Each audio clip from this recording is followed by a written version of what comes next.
And we are live here on Plus One EXP's Roll for Content channel. My name is Tony Vicinda. I'm Chief Alchemist here at Plus One EXP, which is a weird little brand that multi-classes in tabletop game design, beard, and skincare alchemy in the Bardic College of Content Creation. Our hope and desire here at Plus One EXP is to help amazing designers find great players who love their games, and amazing players find great designers whose games they can love. We do that in a lot of different ways, but once a month we invite two designers on to sit down and look intentionally at each other's games, ask questions, and dive into how their games resonate with each other and differ from each other. As part of Orbital Blues Month this month, we have two special guests on. Josh Domanski, who is doing the Paramore adventure for Orbital Blues Month. It's live right now, but also Elliot Davis, who did the Orbital Blues supplement The Wanderer, bringing solo rules to the world of Orbital Blues. Super excited to have both of y'all on. Let y'all tell people a little bit more about your games, and we have them both linked down below in the description. We're going to be talking a little bit about Orbital Blues Month also, which you can find at ttrpg.link/Orbital Blues Month. It'll take you to all 6 projects right now that are live over on BackerKit, including our own F Infinity, that's right under hitting its first stretch goal. We're at like $17,400 something dollars. At 17,500, we're at our first one, and then at 20,000, our next stretch goal is Elliot Davis creating some solo rules for F Infinity also too. I'm super excited to dive into it with both of y'all, but let's start with you, Elliot. Tell people a little bit more about who you are, what you do, and give us the elevator pitch for The Wanderer. Yeah. Thank you so much for having me. My name is Elliot Davis. My pronouns are he, him. You can find me anywhere online as More Blueberries, which is also the name of my publishing company, under which I release games that I have designed and published, as well as a few games by some good friends of mine, including most recently Land Once Magic by Viditya Valetti, and the upcoming All's Fair by Dylan Appelian, and Rise Wizards by Robin Eckberg. More Blueberries, we make fun games. Most games that you can play in one evening. You can also hear me on podcasts like My First Dungeon and Talk of the Table, which I produce as part of Many-Sided Media. The Wanderer is about an outlaw at the end of their life, or the end of their time as an outlaw, not necessarily the end of their life, looking back on all the things that brought them the blues throughout their time as an outlaw as they reckon with these memories. And it is also a playlist builder that you will build the soundtrack of your outlaw's life as you reflect on it. Awesome. Excited to dive into it, hear what Josh's thoughts on it were, tossing a few of my own also too. Speaking of Josh, why don't you tell people the same doobly-doos about where they can find you and a little bit more about Paramore?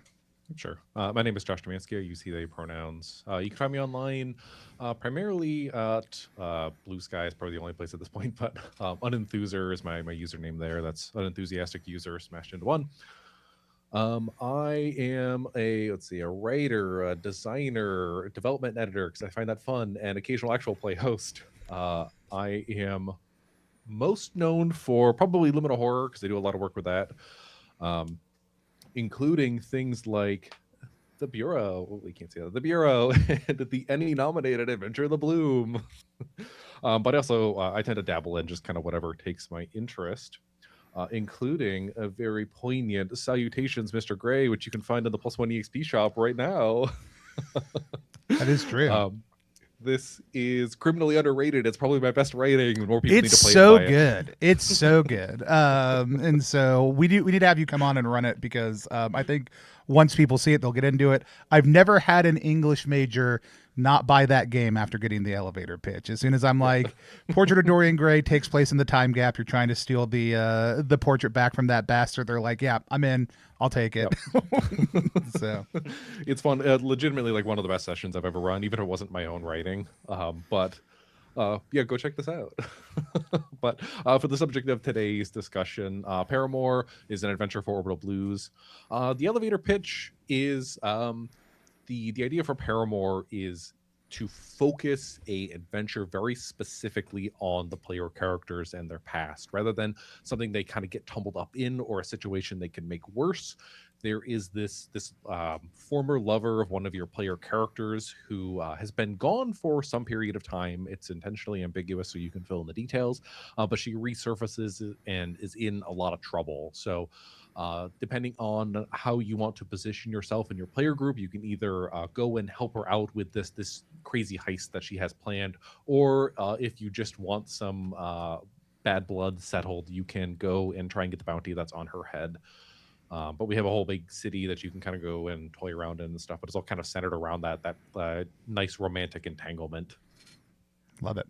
Super excited to dive into both of these. I think y'all are doing some like tremendously interesting things in the world of Orbital Blues and hitting some of the touchstones really hard. Can't wait to kind of see what comes out of the conversation. Before we start, I've got a question I want to ask y'all. It's a two-part question. I did normally I ask these live and they're like kind of the opening thing. I did give y'all a heads up because it has those two parts and I wanted you to have time to go look. The first part of the question is the Wanderer is all about being alone, right? Being at the end of your life. And so like my question is, if you had to spend time alone in one of the current Orbital Blues adventures or settings or campaigns, which one would it be and why? And then Paramore is all about love, both lost and maybe rekindled. If you had to take somebody on a date, whether they're an ex or not, in the world of one of these Orbital Blues settings, which one would it be and why would you pick that? We started with Elliot last time. Josh, why don't we go to you first? Let's just do the solo one first. We'll take it kind of part by part. Sure. If you had to spend time alone in one of these, which one would you pick? Sure. So focusing just on like the Orbital Blues month adventures, I think the one to take alone for me would be F Infinity. Specifically because you could probably have a pretty good time watching like races and stuff by yourself and going on the events and stuff that are going to be kind of mixed up in that. The rest of these are probably pretty miserable to be by yourself in. Awesome. Elliot, how about you? I think that I would love to spend time alone, sort of living in the misery in the setting of Paramore Bohème. Bohème? It's French. I have no idea how to actually pronounce it. Nice. So good luck. We're gonna go for Bohème. I think spending time on. I love. Wallowing in a cold setting, and so I think being alone in that world would be fun.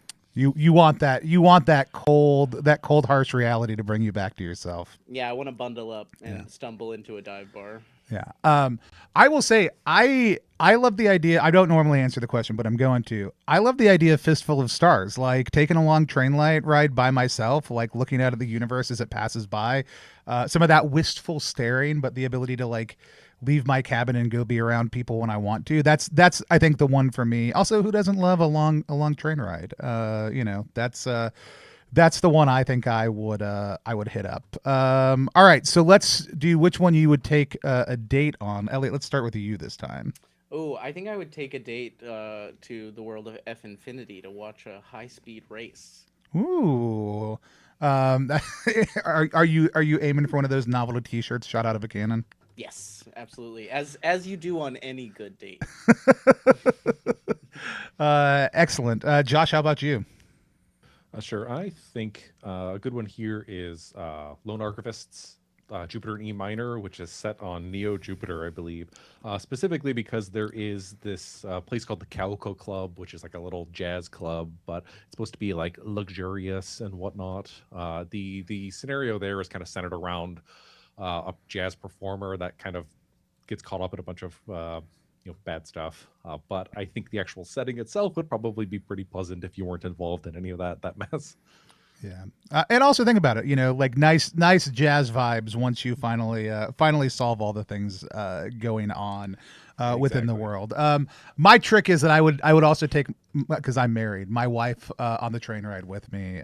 So I would still just stay on the train the entire time. And so I don't think I would take her to corporate outlaws. And the other one, we'll just throw it out because it didn't get mentioned. Vaporwave or the I'm gonna mess it up. Vaporwave Wanderlust is also just absolutely tremendous game. It's live right now. Also, too, just like all the other projects are, and it is not a place I would go on a date. It is probably the actual place I would end up spending most of my alone time, is jacked into this cool dreamscape place to connect with other people. But Awesome. Let's dive in a little bit more to each of these projects, though. So I'm going to hand things over to y'all to kind of get started. Ask each other questions, ask follow-ups as makes sense. Dive deep into kind of each of the work and the observations that y'all have about what the other people do. That can be about mechanics, the writing, any big or small touches, and we'll have a few questions we'll ask here at the end also. But Josh, let's start with you for this one. What's your first question for Elliot about The Wanderer? Sure. So I have owned The Wanderer since Afterburn. It's not Afterburn, because I got it during that Kickstarter there. But the thing is like I don't really play much in the way of solo RPGs. It's just never something I've really gotten into. But the funny thing is like I picked up my physical copy to read it and realized it's like terribly misprinted.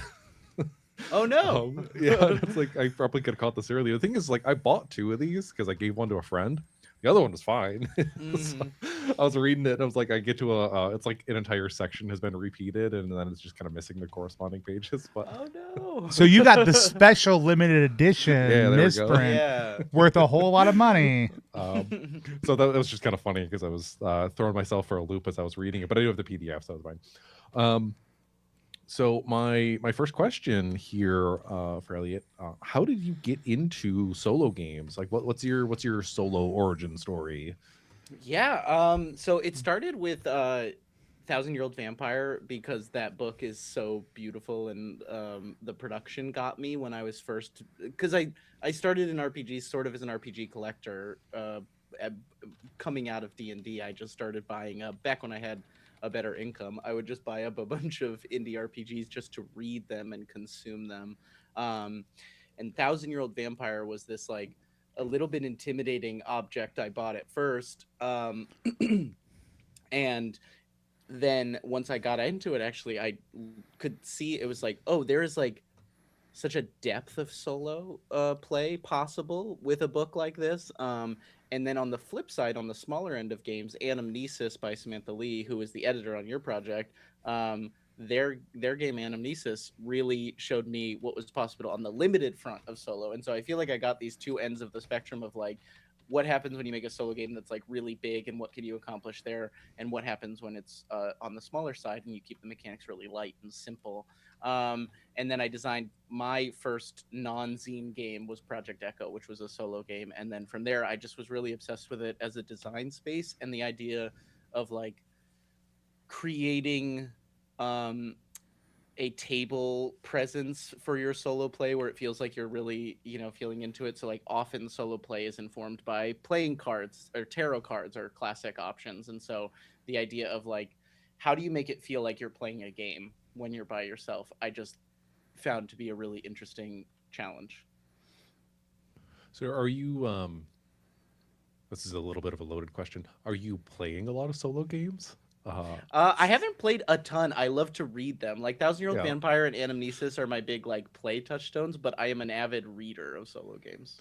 Because it's a bit of a funny thing when you talk to a lot of like tabletop designers and stuff, where you'll find a lot of folk whose primary point of the hobby is to make these games, even if they're not necessarily like playing them specifically. And so it's always kind of funny to find like a even like a standard game system where it's very obvious that the person isn't playing it at the table; they're just kind of writing the game. But I do find it interesting they talk about the Thousand-Year-Old Vampire because that is one of the solo games that I do own and have read, so I can kind of very much feel that DNA echoing into The Wanderer. Yeah, awesome. Cool. Elliot. Yeah.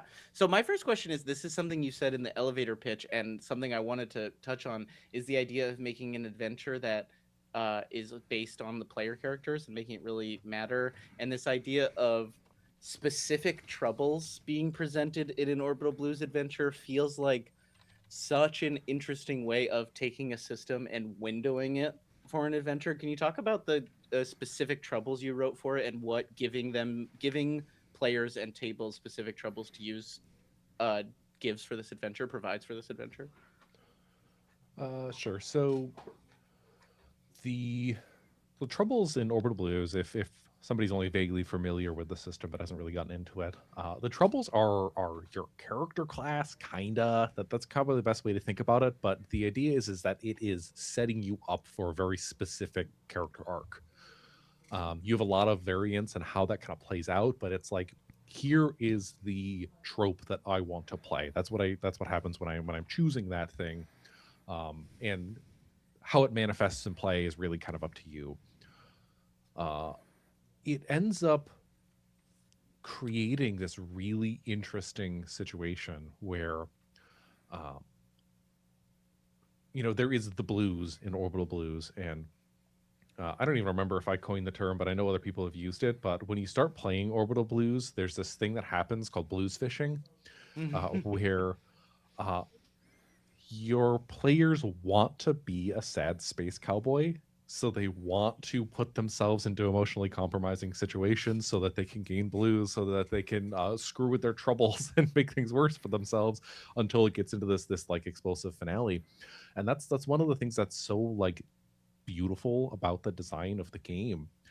And it's so simple too. It's like, here's 5 prompts. You're gonna go and you're gonna aim your character to hit on those prompts, so you're able to kind of answer the questions that they pose there. So in general, like that's the beating heart of Orbital Blues. Mm. So when it comes to Paramore, like I said at the top, the I've run a decent bit of Orbital Blues, and I've run a bunch of the official published stuff. I've run some stuff that I pulled from other sources, some things I wrote myself. So I've kind of had a bit of a gamut there. But again, it all kind of comes down to that central focus of the characters and how their stories are kind of like being impacted here. So when we started writing Paramore, that was kind of a big thing where I talked about it in the elevator pitch. I wanted this to be very focused on the player characters. Like again, a lot of the official Orbital Blues adventures, they're really great powder kegs. There's situations you walk into or jobs that you can take on. But again, I want something that's that beating heart. So we're gonna shoot straight at your characters. And the troubles are the best way to set that up. So we have 3 custom troubles in Paramore. There is the Lover Scorned, Bitter Blood, and Fanatic. And the idea is I'm trying to set up PvP over the course of this adventure, where the Paramore themselves is the central focus. So all 3 of these troubles are the central focus, are based around the Paramore, I should say. And the idea is that even if you're taking an existing character in here, you should probably just temporarily change your trouble to be focused on these 3 if you're going to play this, because that's the ideal experience. But the Lover Scorned is the former lover of Cassandra Cain, who's the Paramore. Sorry, Cassandra Cross, who is the Paramore. So again, that sets you up like you were in a relationship at one point in the past when you were younger. That has ended, and years have passed since you've seen her or heard her name or anything like that. And then it's kind of like this is the first time you've seen her name pop up when you arrived to this system on something completely unrelated. And so the idea is over the course of you exploring your trouble, you figure out how you met, how long you were in a relationship together, who broke whose heart, and those sort of things, up to the point where right about the time the climax of the scenario should kick off, your character climax should also be kind of kicking off too. Mm-hmm. So hopefully that meshes really nicely with the way that those arcs play out. But again, I wanted emotional compromise in this scenario here. So the other 2 are kind of like other sides of the coin. Bitter Blood, the second trouble, is somebody who used to be friends with Cassandra Cross but was screwed over on a previous job. So right away you have a former lover who might want to help Cassandra, and then somebody who is probably going to be aiming for that bounty that's on her head. So your crew is sitting there. You have 2 conflicting kind of outlooks right off the start. And then the third one is the Fanatic, and this is someone who has heard the legends of Cassandra Cross, because she's a bit of a Han Solo type character. Mm-hmm. Somebody who's done a bunch of stuff, been a scoundrel across the galaxy, and has a bit of like notoriety. But the Fanatic has heard like stories that aren't really true, or things that are embellished or fabricated. So it's all about learning that the mythology of this character that you've heard and grew up on isn't really, true in most respects. So you have a former lover, somebody who doesn't like Cassandra Cross, and somebody who's about to be real disappointed. But again, the idea is all of those kind of mesh and web together, and you're supposed to create one big mess, and you're going to be fighting each other by the end of it, and everyone's going to lose. So hooray! I gotta know, Josh. Which one are you out of those three troubles? Which ones resonates with you most personally?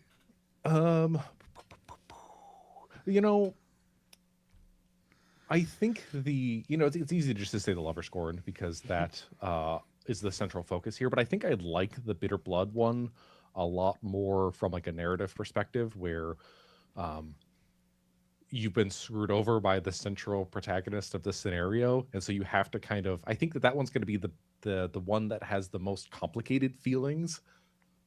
Even if I'm not, somebody who has attracted much of this type of personal tragedy in my own life.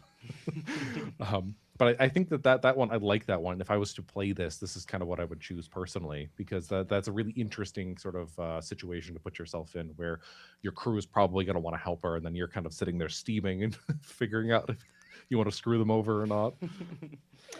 Yeah, I particularly love the Fanatic. I think that is such a fun choice for this idea of like giving specific ties to this central character of Cassandra Cross. I think having the Fanatic in there is such a fun thing to be in the mix, and I feel like if I was going to run this, I would be like, please somebody choose the Fanatic, because that's such a like fun extra energy. I think it's like really effective what you've done here, and I think that there is a easier route, quote unquote, for writing this adventure, where it opens up with just each of you answer one of these questions about how you know Cassandra Cross, but by mechanizing it by tying it to one of the central mechanics of Orbital Blues, it just is like that much more effective. So cheers to that. Yeah. It is also worth noting that we wrote the 3 custom ones, but there are a handful of ones in the Orbital Blues core book that are probably going to like work pretty well with this.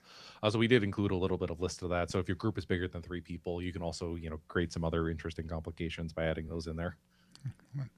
Elliot, I got to ask you the same question though. Also, too, is there one of these 3 backgrounds you're personally drawn to, or things best represents you? Ooh, yeah, I think maybe the Fanatic. I love to build people up in my head. Yeah, that's immediately in the chat. I was like, tag yourself. I'm the Fanatic. So, awesome, Josh. I think the question's to you. Sure. So. I guess this is a pretty simple one. Maybe I should have started this at the top here, but what's your Orbital Blue story? What drew you in? What was your experience? Is this purely something that like were you hired and then you learned what Orbital Blues was, or was this like a pitch that you came in and were ready to go for? Tony's laughing because he knows this. It's a public story, and it's very good. It is a public story. Yeah. So Orbital Blues was an early game that I picked up and was enamored by at Gen Con 2022 or 3? 2? 3? I think 3, because it was right before Afterburn. Gen Con 2023. Or no, I picked it up at 2022 before I was in games at all. I was just a fan at Gen Con. Picked up the book, fell in love with the book. 2023, Brian and I, who make My First Dungeon together, met Zach Cox at a industry networking thing, and Zach was talking about how they were like, I have to write 500 ship names for the new Orbital Blues book because it's all about ships, and we were like, we will write 500 ship names and send it to you. We were just like riffing on ship names at this party, and it was like, we're gonna write 500 ship names and we're gonna send them to you. And Zach was like, oh sure, come off it, whatever. And we were like also getting going on trying to first start finding sponsors for our podcast, My First Dungeon. And so in a 13-hour drive back from Indianapolis to New York, we me and Brian and our friends Keith and Colin in the car. Colin is Behold, who's doing the soundtrack for all the Orbital Blues Month projects, came up with no less than 500 ship names on a 12-hour ride, and just emailed a Google Doc to Zach. And that is what started the conversation for Zach sponsoring our season playing Orbital Blues on my first dungeon, in which I played a character named Ward, and Brian GM'd, felt even more in love with the game playing. And then when the Afterburn Kickstarter was going, I had the idea for the Wanderer and sent Zach a kind of cold pitch, but we had like been in touch through the show and stuff. Was this I'm trying to remember, was it like a stretch goal or whatever that was editing here? Was this part of the original like The plan Wanderer was to- an added stretch goal, so it was. I Okay. pitched Zach partway through. They were having a really good run, and I was like, "Hey, if you're looking for stretch goals, here's a pitch." And it was. I was really enamored by the idea of poker hands and bringing poker hands into the world of Orbital Blues because it just felt very thematic. Nice. That'll be my next question. So Elliot. Back to me. There's a choice in this game, in this supplement that you've made that I love so much, and it is the setting it in a cold, snowy environment. It is a thing I love in general as like a setting for fiction and stuff, but in particular, it felt like as soon as I read it, I was like, why haven't I played Orbital Blues on a snowy planet yet? Because that just feels so... It just feels like it emphasizes everything about Orbital Blues to me. Why did you choose to make this like a snowy, cold setting? I think that's kind of hitting the nail on the head, where it's like, why hasn't anybody done this? You Yeah. know? But there's a couple of things. One, this wasn't necessarily the inspiration, but there is a Cowboy Bebop episode where it's on, I think it's like a moon or something. I'm trying to remember even the name of it 'cause it's been a little bit since I've watched the show, but the imagery from that episode, I think, is something that really sticks in my mind. And because it's all like, the planet is cloudy, there's snow everywhere, the characters aren't really used to it, so they're all kind of like freaking out and cold and whatnot throughout the entire thing, and it's this really like noir focused story, and I think that works out really well. And then you get the classic, character bleeding out in the snow trope, which I think is kind of fun. You can easily, work out into a Norse story like this. But the big thing is, I grew up in Syracuse, New York, and Syracuse is it depends on the year, but typically the snowiest big city in the United States. There are places that get more snow, but they say big city because it's over X amount of people or what have you. But and the idea is that it's kind of the opposite of what happened within my childhood that's happening here, where Syracuse is interesting because it is front and center to like experiencing the change of global warming over the course of my lifetime. And I moved, I don't know, 4 years ago, I think at this point, but it used to be a place where you would have snow all throughout winter. It wouldn't necessarily come down in big storms. It would on occasion, but there was snow on the ground from basically Halloween to sometimes June, depending on the year. And then the summer came and it was like unbearably hot. And so it was like hell on earth in both seasons. And there is no spring and fall. It's one or the other. Right. But over the course of my life, the climate started to shift and change. There was a weird thing that happened to the airstream, and it pulls from the Great Lakes and dumps it straight into central New York. So when the climate starts to change, the airstream starts to shift and warmer air is blowing around. So winter isn't cold that much anymore. You'll get like 60-degree Christmas in Syracuse these days. But it's really like variable and really kind of like you don't never really know what to expect from winter. But the thing is like they still get their average snowfall every year. It just comes in 2 storms instead of, kind of spread out there the entire thing. So you'll get 4 feet of snow in like 2 days that just dumps on the city there. And it's kind of things where they're used to it. So it's not like a pain in the butt from a plow perspective beyond just like the immediacy of the storm. But there's this idea where as I grew up, I'm watching this weather system, this climate of the area that I knew and grew up in change over time to the point where it's very noticeable. And so it's the inverse in Paramore here, where the idea is that the planet used to be this pristine sort of resort where it was originally founded as like a way of growing quick protein sources for various different bits of space exploration. So they seeded like the river with fish, and started doing these like algae growths that all found into like really high protein sources that could be preserved for long like space flight and whatnot. Mm. And through that process, they started to terraform. And then once the demand for those protein sources started to decrease as colonies were formed and established in the surrounding area, the corporation that was doing all this kind of just left. And they have all these terraforming towers that are up there that they're no longer maintaining. So they're all breaking down. And then the place is getting like steadily worse over time as the weather system is just screwed by those towers that are malfunctioning. So again, you have this before and after that plays really well into like the themes of Paramore too, where if you've been to the planet before, it's probably pretty nice, but you're coming back here after so many years, and now it's like the entire place is covered with snow and it's never not snowing. Right, right. You may have been a fanatic of this planet at one Yeah. point, but now you're about to be really disappointed. That's awesome. Josh. All right, so the Wanderer, it does something really interesting, and it's like we'll talk about this for the end questions here because it's kind of along the same sort of thematic through line. It's so like obvious in retrospect why this all works, but it's not something I would have thought about. It's the use of poker hands, Mm.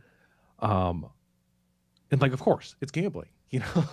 But I just really want to know like what maybe you can explain what it is a little bit better because I'm kind of stumbling over it. But what drew you to using poker as your central like oracle for the solo play here? Yeah.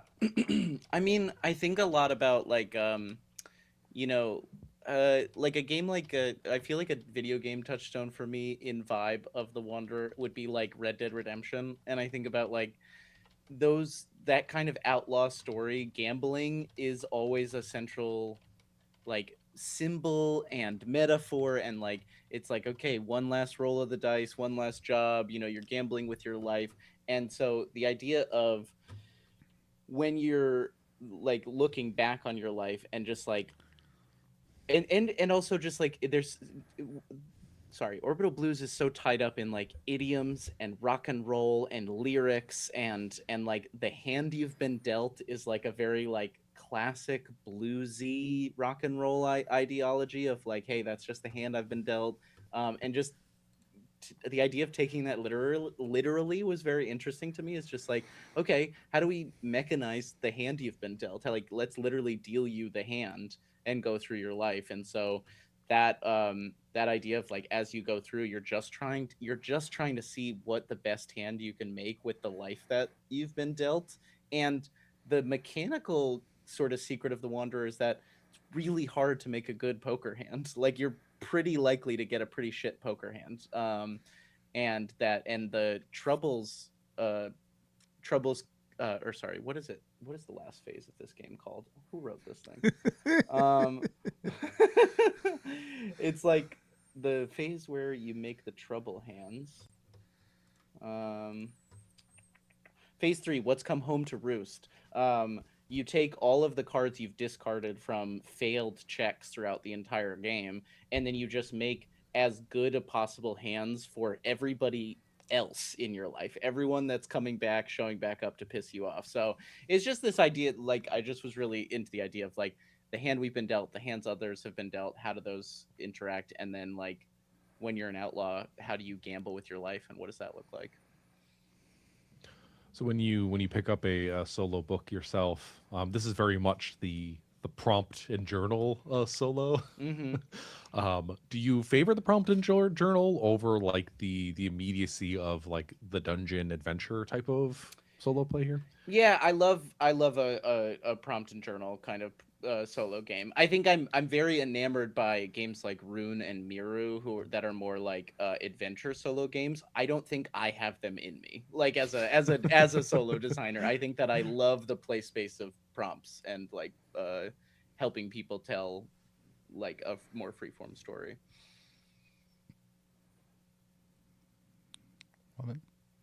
Awesome. Yeah. Elliot?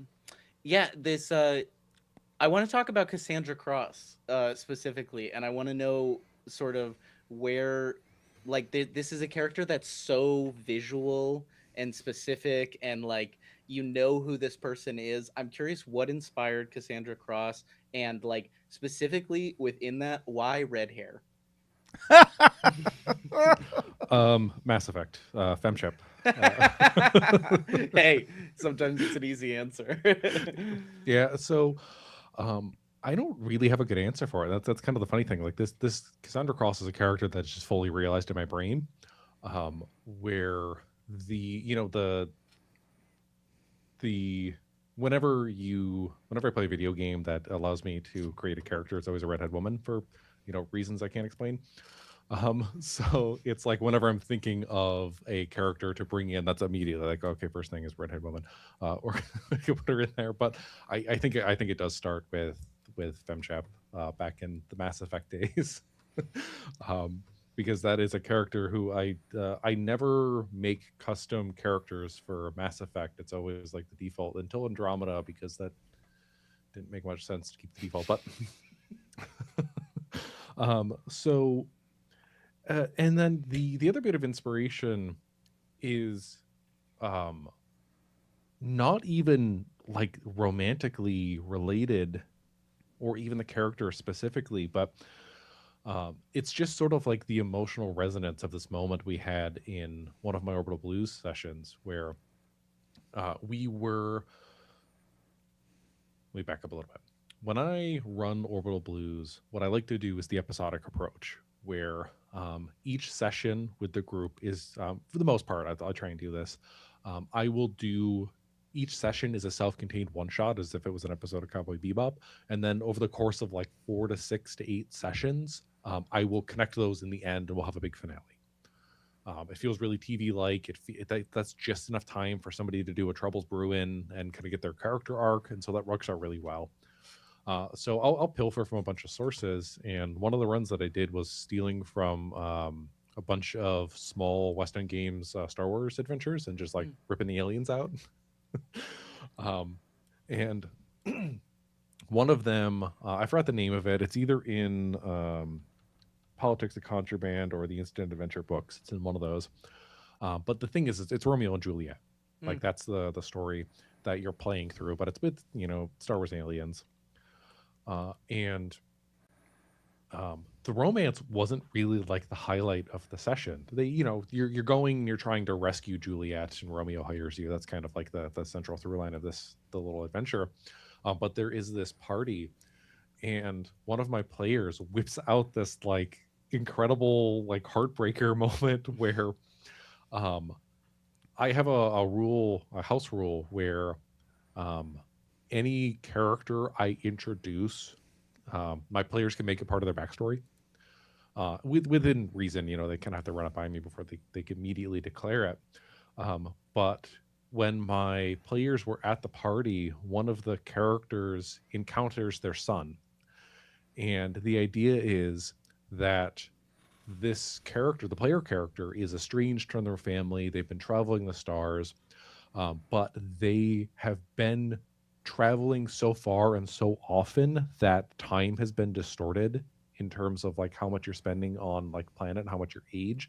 So they reach a point where their son is older than them, and they suddenly find them at a party, and it's like they haven't seen each other in it's a different amount of time for each character because of the time distortion and the space travel. So it was this huge like gut punch of a moment. It's right in the middle of trying to do Romeo and Juliet. And so again, that didn't really have to do with anything with romance, but it was just the idea of like, this is someone from your past and we're gonna smack you over the head with it. Yeah. So take the redhead woman that's going to manifest no matter what I write, and then add in like an intentional sort of emotional resonance, and then you get Cassandra Cross. Oh, no, she's great. She's such a strong. You can tell this is someone that lives in your head in some form because she is so specific. She is so visual when you read her. Yeah, and when I read her, I hadn't yet seen the hero image, which is just about the sickest piece of art I've seen in a while. Shout out to Lure Noise. Go and follow them on social media. Hire them for work. I just think that cover is incredible. It's so good. Hopefully, it's in overlays somewhere. Yeah. Right there. I forgot there were overlays. That's not something I can see, but You're new to the world of streaming, and so I am. no, that's awesome. Josh, you have a final question? Then we'll hop into a couple other things. Let me pick. I got two more. Let me do the good one. We can also do two more. That's fine. Let's do the quick one first, and then we'll round out with the longer one. For The Wanderer, if I were to look for inspiration, if I wanted to feel inspired to run my own little Orbital Blues solo thing, what media would you recommend that I jump into to start feeling the blues for myself and inspire me to jump in and start playing this? Fascinating.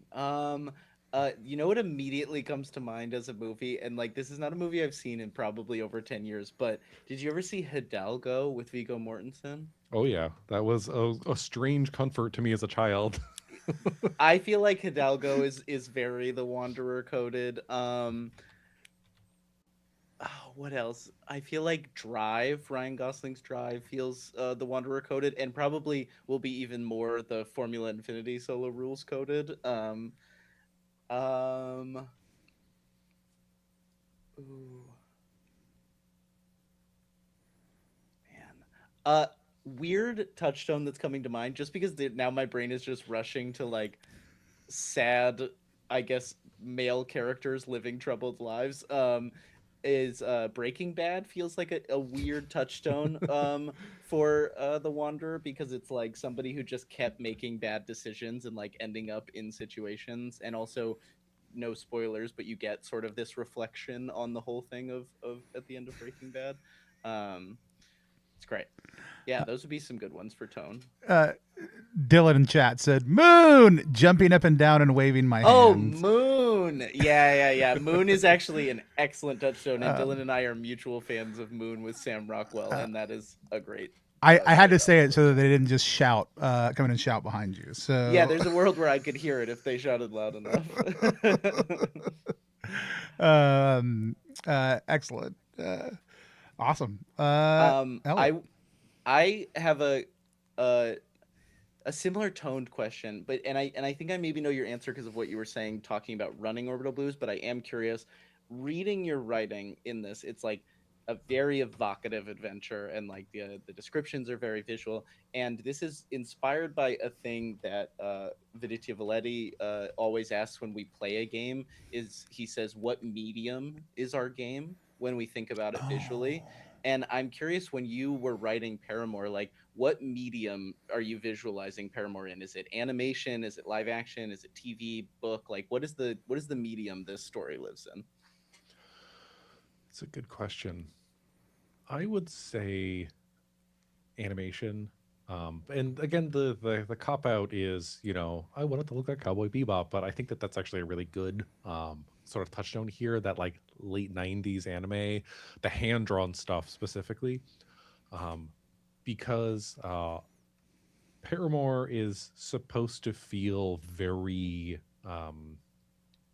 colorful, I guess is the way to think about it. It's you're in this oppressive, drab environment. You're in a city that's getting snowed on. We call it Slush Town because of the everybody's still driving cars through the city here, and so it's all just kind of a mess of snow and slush and blacks and grays as that the white snow is kind of sullied. And I think animation really lets you do like the exaggeration that would be required here.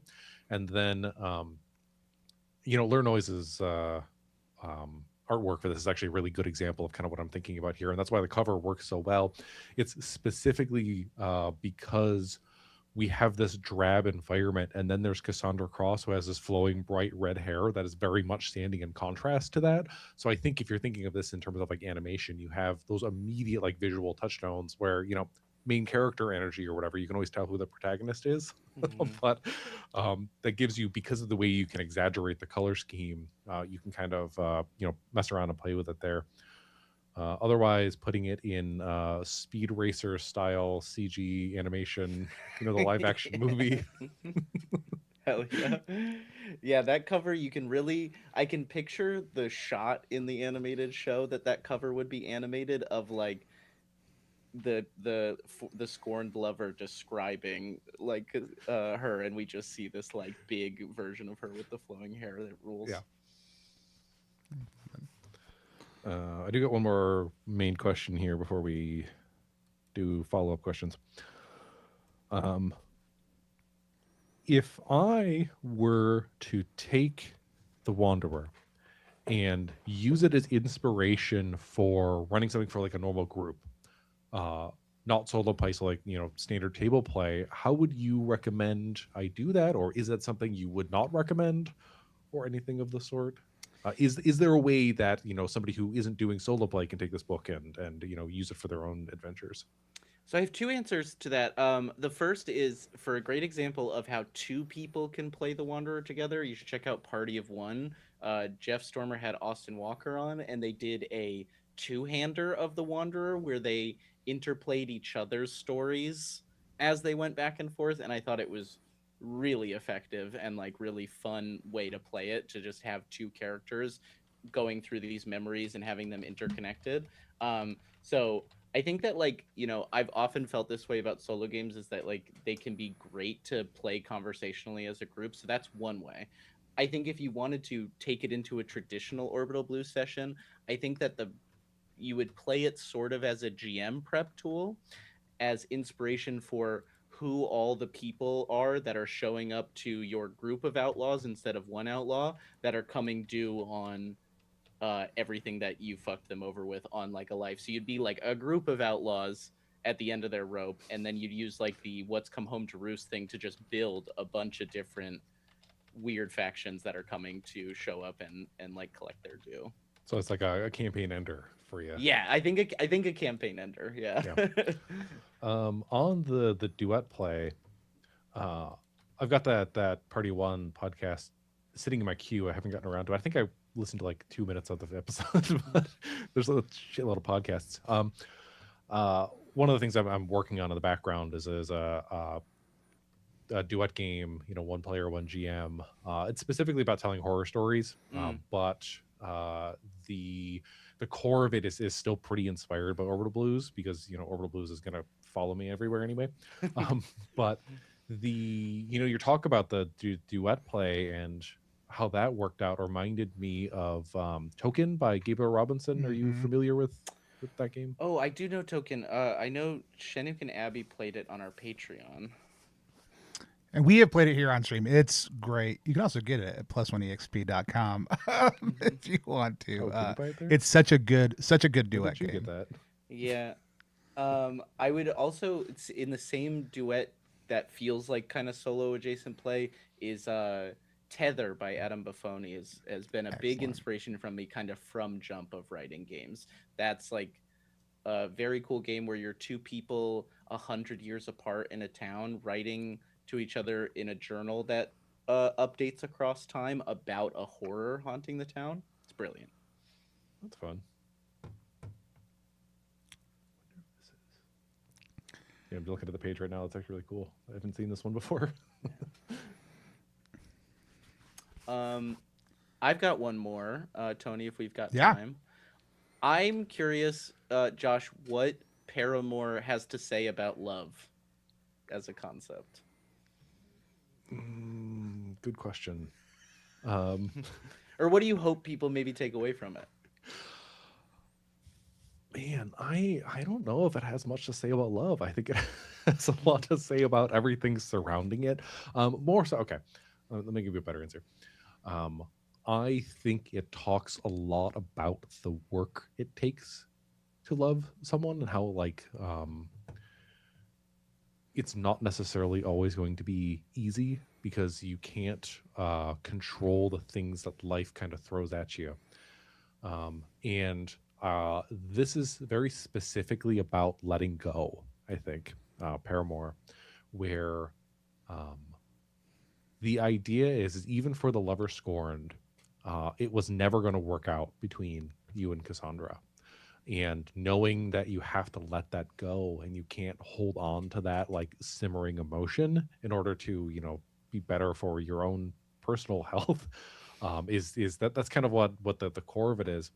Because one of the things that is kind of a central theme to the mystery is like the core action isn't really about Cassandra Cross. It is about Cassandra Cross's new love interest that she's fallen for, and they're kind of getting intertwined. Everything is about, San Savannah is the name of the character, the heist, the motivations for Cassandra, and these are things that are not going to be obvious when you're immediately kind of getting into it. But so Cassandra has moved on, so it's time for your characters to move on. So again, I don't know if it's about love in that sense. I think it's more about being able to process a lost love or lost or previous feelings and being able to move on, maybe to forgive and forget, or to simmer in anger and make things worse and try and do something that you think is going to help, even though it means putting two people in jail, basically. Yeah, that's a fantastic answer. It really felt like this game was like reminded me of, and I can't remember where this line comes from, but it's like an oft repeated line of like, you don't love me, you love the idea of me. Mhm. Yeah. Yeah, we can say that's probably a central theme. Love it. Before we step into the final three questions, I'd love to hear from each of you a little bit. Like we've talked a lot this month in all of our interviews and who's been doing it. Music is such a core part of this. Josh, I saw that y'all had curated a playlist for the songs that have influenced this. I don't know if Sam did that, you did that, who did that, but it's such a great thing. And then Elliot, one of the things we haven't touched on is in The Wanderer, building your playlist is a huge part about that. So from both of y'all, I mean, we talked a little bit about media. I'd love to hear, Josh, maybe to start with you, like what went into building that playlist, or some of the things that really stood out to you from it. And then Elliot, a little bit more about the playlist building mechanic in that. Elliot, do you want to go first? Yeah. So the thing in any, now having done multiple solo rules for Soul Muppet, the thing I always want to do is make the solo game akin to the experience of playing the game. And one of my favorite choices you make as a character in Orbital Blues is the Swan Song, that you choose the song that plays like when you get to do this like self-sacrificial scene that is like so badass. And so I wanted to just build on that idea of like a song that defines your character and let it play in, and always have it be tied to spades prompts, which were all blues checks. So spades prompts in this game are all blues checks, and so that was always going to be where you do the song. And the song prompts are just like very simple, tied to the prompt at hand. So like a song that makes you feel lucky, a song that refuses to apologize. They're highly interpretive, not genre based, and so the idea being that you're going to end up with a like really esoteric playlist probably, because like if you have a broad music taste, your answer to these questions might be vastly different in terms of genre, much like moments in your life are vastly different in terms of genre. Love it. Josh, how about y'all for Paramore making that playlist? What are some of the influences that went into it? So this was primarily put together by Chris Ario, my co-author here for Paramore. The idea was kind of built out of the request for Orbital Blues Month, where Soul Muppet is putting together the soundtrack from Behold, where we initially had to pitch a couple of songs that we thought would be like one that they could write for our adventure here. And so the first like handful of songs for our soundtrack were immediately like, hey, this is what inspires us. And the idea for that, I'd been really getting into Jesus, what the hell's the name of this band? Portishead, there we go. Portishead recently, and Portishead, for the unfamiliar, is sort of the progenitor of trip hop, even if they don't really consider themselves to be that. But it's very like 90s sample heavy rock music. It's kind of the way you think about it. And they have a lot of like jazz samples that they use for their songs. And I think that that's like, I can really feel that kind of playing in the background where you've got like a hip hop beat with jazz overlay and all the samples and the music and stuff layered onto it. That feels very Orbital Blues to me. So that's kind of a good starting point. And then the rest of our soundtrack here was really just like, what songs do we know that would work for a soundtrack? If this was an anime, if this was a movie, if this was a video game, what are these pieces of music that we could see playing in the background to accent various scenes that we see happening here? Like there is one of the songs that I picked personally is the song is Leave Your Light On from Thank You Scientist. And the idea that specifically is Thank You Scientist is like a jazz punk band, where the song itself feels very mischievous. So I can see that playing in my head for somebody trying to like sneak around or do heist stuff, or even like running away from trouble, as you got that like little jazzy music going on in the background. And then there was I don't think I've ever said this word out loud. Cassiopeia. Cassiopeia, yeah. Yeah, there you go. It's this Japanese jazz band that is incredible. And that's kind of like anytime I'm playing Orbital Blues, that is just the stuff that's kind of buzzing in my head. I don't know any of the titles of the songs because on Spotify they're all in Japanese. But that is they've been doing it for like, I don't know, like 30, 40 years at this point. It's been multiple iterations of the band that keep coming back. But that is incredible. Like that is Orbital Blues to me is that music there. But again, all of these are sort of like things that we think could play in the background. The name of the city, again, it's not my dumb American mouth can't say this, but La Boheme is based off of the title of a song that we've put in our soundtrack here. Nice. Very Orbital Blues. Yeah. Yeah, I mean, there's such great use of music through the entire thing. It's always a fun little like note to dive into. Like anytime we're talking to folks about like Orbital Blues, or even in our like we're doing a 2-part actual play for F Infinity, and one of the characters literally just got exploded at the end of the first session, partially because their player could only do one session, and so we're doing some swap outs. So they were leaving one way or the other, and Wes surprised us all by blowing one of them up. But talking about like what is the needle drop we see as we fade to credits from your empty shoes on the track as things zoom by it, like was a great moment to just kind of dive into narratively. Let's look at our final 3 questions. First and foremost, we're going to talk a little bit about like what's one small thing that stood out to you from the other person's work. This could be an element of art. It could be a specific word or phrase that was used, just something that really kind of like captivated you as you were reading through it. Elliot, why don't you go first on this one? Yeah, there was a line of writing that I should have copied over, but really got me. If you need a second and Josh knows theirs, we can also pivot over and come back to you. Yeah, pivot because I go ahead, Josh. What's one small thing that stood out to you from The Wanderer? It's not really the small thing; it's a big thing. It's the entire thing.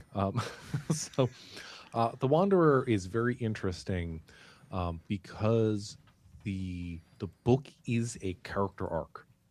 It's you're playing at the end of your character's life, but you're kind of doing it through a series of flashbacks that'll kind of lead to when you think of. Hold on, I froze a second. Oh, we got you. Am I coming in? Yeah, you're good. Yep. Oh, I'm freezing again. What's going on? We can hear you. It's going to be on Josh's live streaming, everybody. We'll see what happens in a second. We're going to all end up out of whack for a second. Oh, back. Oh. We could hear you pretty much the entire time, even though you couldn't hear us. So, that's Comcast for you. Yeah, we got you. It's about the fact that the whole book is a character arc. Yeah. So when you think of like, at least in my head, when I'm thinking of a oracle that's used to kind of generate solo play for anything, it's really just like here's an adventure. Again, a lot of the solo stuff that I've been kind of introduced to is more in the vein of the dungeon crawly type of stuff. Like your Dark Fort is probably the only time I really spent doing any solo stuff. Dark Fort's just dungeon crawler, but that's an adventure. You're going in, it's giving you the things. Here's your pieces. Here's your arc. Hooray! You bring your character on, they improve, whatever. But this is the thing that I really like is like this is the arc. You play it, you spend a couple of hours, you have one really complete story, and then you're done. Your character, maybe you can pick up that character again in the future. Maybe you run them for Orbital Blues with a group in the future. But again, that's kind of what stands out to me here is that like it is a complete experience in and of itself, rather than just like a little supplement. Hell yeah. I found the line, and this is indicative of a thing I loved about reading through this was just like the kind of like very visual writing. And it's the line in describing Slush Town, and it's far off terraforming towers still huff and puff, but them old howlin' wolves quit before you split. And the just the lilting and the imagery and the like wolves and stuff, that sentence in particular, when I was reading it, like jumped out at me, and I was just still thinking about it when I was thinking back to the writing of this. So that's the sentence I wanted to highlight. Yeah, full shout out. That was all Chris. I did a lot of the setup. Chris does a lot of the like location based stuff. So getting into Slush Town, yeah, that's I'm real happy with how that's all turning out so far. Oh, Tony, you're muted. Are you not muted? I can't hear. I am muted. Sorry. Do you want to drop that read for us one more time, because that was also real good, and I want people to be able to take it in one more time. Far off terraforming towers still huff and puff, but them old howlin' wolves quit before you split. That's so good. Damn. All right, Josh, let's hop back to you. What's one thing that would have been different if you had created this game? That could be something that you just, like as a personal spin, or something you would have done a little bit differently. So I got kind of two things here. One, I would have never done the poker hands, and that's not even like because I think it's a bad idea. It's just because I don't think it would have even come into my head at all. I would have done like a dice game. So I find that kind of interesting. But the one thing, and maybe you can kind of talk about this a little bit too. I personally would have tied the blues to the hearts suit instead of the spades suit, because to me, blues and hearts and all that stuff seem to go a little bit better hand in hand. Oh, interesting. I don't know if I can remember the motivation behind doing that, but for some reason, it never was a doubt in my mind that spades were going to be blues checks. And I think it was because I felt like the other three checks mapped very well for me to the other suits. Yeah, I guess that makes a lot of sense, because you've mapped heart to muscle, and so Yeah. I can see that immediately kind of like makes sense to me, in terms of like the literal sense. Yeah, love it. Same question. What's Elliot? What's one thing you would have done differently had you designed Paramore? It's tough. Because I know, and this is like where my instincts butt up against Orbital Blues as a setting is like cold planet. I would have wanted to imbue horror in it in some way. Like I would have wanted there to be like a rogue android or something that was like tormenting the people in the street, and it wouldn't have fit in this adventure. But as soon as I was like, ooh, cold planet in Orbital Blues, I wanted to like have something lurking in the dark as like a thing. So that was one. Yeah, and I don't think really anything else I can think of offhand. I love that there's not really an option where they end up with Cassandra, and I probably would have put an option for it because of my own complications with love. With redheads. With redheads, yeah. Love it. Let's stay on you for a second. What's something that you never would have thought to include if you created this game? Like something that no matter how long you looked at it, which just not have come to you. I love that the villain is a music company, and I think that never would have been where I landed, but it is such a unique and Orbital Bluesy villain for it to be like a music company that is using like taking advantage of the cold to cool their like I think tape driver centers. I just love the idea of like evil music conglomerate, and it never I think would have got there for me. I was just really stoked that was like kind of one of the big villains. Yeah, that's another fun part that comes from collaboration. Like I love writing with other authors because you never get the ideas that kind of come from that are ones that you would never create yourself. The very topic of this question here. But that was a combination of both Chris and I kind of coming up with ideas. I think the the music company was Chris's. We wanted to do a like a Sony Music Group stand-in, and so Spinword Limited kind of comes out of that. The cold and the servers, I think, was my idea because that comes from I lived in, like I said, Central New York, and it was quickly becoming what they call the Silicon Valley of the East, where a lot of tech companies were coming into Central and Western New York and buying up all the old like Rust Belt factory buildings that were kind of sitting abandoned. And in particular, because New York City was so crowded, that a lot of these folk were moving out into it.